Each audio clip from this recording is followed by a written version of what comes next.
In terms of where lessons have played out in my life, I think it's really, when you think about a sport like football, or it could be soccer, where the game can be very close. It can be 0-0 all the way down and potentially come to penalty kicks. But when you're in the game, it's really about being focused on getting your assignment right and making every play you can make, because these are games of inches and any mistake could potentially lose the game. And so as somebody who played corner, I could play 60 plays perfect, and then one play could lose the game for me. And so the level of focus you have to have in order to be successful is important. In a way that I would say manifests itself in the work I do now.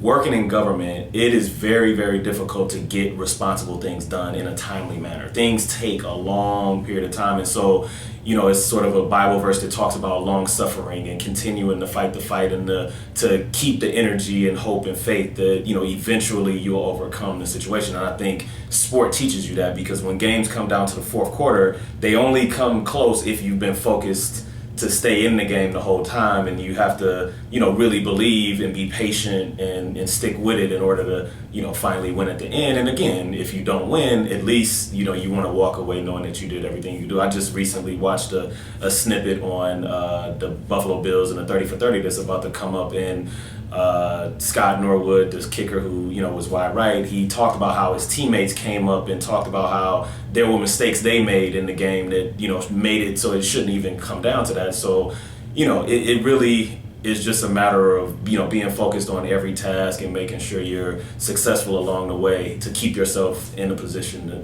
to ultimately win. And I think that's a very important lesson in life. So.